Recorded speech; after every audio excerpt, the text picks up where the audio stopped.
কবর খুলে স্বামীর লাশকে উঠিয়ে বুকে জড়িয়ে রাখলেন একজন দ্বীনি বোন। আপনারা বাংলাদেশের একজন অন্যতম আলেম, তার বোন, তাকে বিয়ে দেওয়া হয়েছিল বাংলাদেশ জামাত ইসলামের অন্যতম একজন নেতার কাছে, যিনি উপজেলা পর্যায়ের নেতা।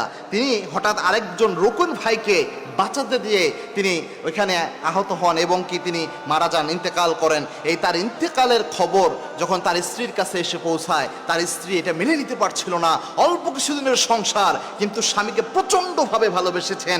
একজন দিনদার নারী তার স্বামীকে যে কত প্রবলভাবে ভালোবাসতে পারেন, এই ঘটনার আলোকে দেখা যায় ওই বোনটা যখনই স্বামীর ইন্তেকালের খবর পেয়েছে, সাথে সাথে সেন্সলেস হয়ে গিয়েছে। কয়েক ঘন্টা যাবৎ তার জ্ঞান ফিরে নাই। এরপরে জ্ঞান ফেরার পর তার স্বামীকে যখন দাফন করা হয়েছে, সব মানুষ যখন দাফন করার পর চলে এসেছে, এরপরে সে এক সময় তার কবরের পাশে যে একাই মাটিতে হাত দিয়ে সব মাটি সরিয়ে ওই কবর থেকে স্বামীর লাশটা বের করে কবরের মধ্যে নেমে বুকে জড়িয়ে স্বামীকে ধরে কান্না করছিল। এই অবস্থায় আশেপাশের মানুষ ওই মেয়ের কান্নার আওয়াজ শুনতে পেল যে এখানে কান্না করে কে কবরস্থানে। তখন যে দেখে কবর খুঁড়ে তার স্বামীকে ধরে কান্না করছে ওই মেয়েটি। এটা দেখে সবাই অবাক হয়ে গিয়েছে। দেখেন, এটা কিন্তু স্বাভাবিক কোনো কিছুর দিকে আসে নাই। মনের মধ্যে কত প্রবল ভালোবাসা থাকলে স্বামীর প্রতি এই জিনিসটা আসতে পারে। এটা নজির। এটা আল্লাহর হাবিব সাল্লাল্লাহু আলাইহি ওয়াসাল্লাম তার স্ত্রীকে ভালোবাসতেন এইভাবে, এবং আল্লাহ স্বামী স্ত্রীর সম্পর্কটাকে এমনভাবে বানিয়েছেন। আল্লাহ বলেছেন ওয়াজআলনা বাইনাকুম মাওয়াদ্দাতা ওয়া রাহমা। এই সম্পর্কে আল্লাহ রাব্বুল আলামিন রহমত ঢেলে দিয়েছেন। এবং কি আল্লাহর ঘোষণা হচ্ছে লিতাসকুনু ইলাইহা। এই সম্পর্কের মধ্যে আল্লাহ রাব্বুল আলামিন প্রশান্তি দিয়েছেন।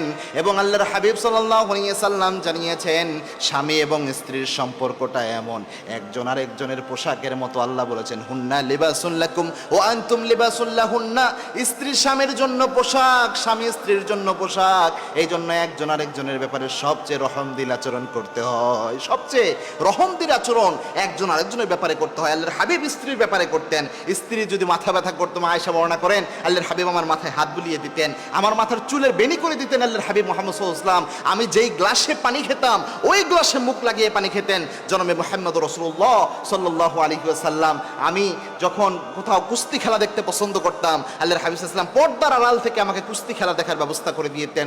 আমি রাতের বেলায় চাঁদনি রাতে হাঁটতে পছন্দ করতাম, মরুভূমিতে চাঁদনি রাতে রাসূল আমাকে নিয়ে হাঁটতে বের হতেন। অন্যান্য স্ত্রীরা বলেন, কোন কোন স্ত্রী, যে স্ত্রী ঘোড়ার পিঠে ওঠা পছন্দ করতেন, আল্লাহর হাবিব সাল্লাল্লাহু আলাইহি ওয়াসাল্লাম ওই স্ত্রীকে ঘোড়ার পিঠে উঠানোর ব্যবস্থা করতেন। এবং কি আল্লাহর হাবিব সাল্লাল্লাহু আলাইহি ওয়াসাল্লাম একটাকে ঘোড়াকে নিয়ে আসতেন, নিয়ে এসে আল্লাহর হাবিব সাল্লাল্লাহু আলাইহি ওয়াসাল্লাম ঘোড়ার সামনে নিজের হাঁটু মোবারক গেড়ে দিতেন, গেড়ে দিয়ে হাঁটুর উপর আল্লাহর হাবিব সাল্লাল্লাহু আলাইহি ওয়াসাল্লামের হাত মোবারক রাখতেন। স্ত্রীকে বলতেন, স্ত্রী আমার হাতের উপর পাড়া দিয়ে তুমি ঘোড়ার পিঠে উঠো। তার স্ত্রী একটু সংকোচ বোধ করত।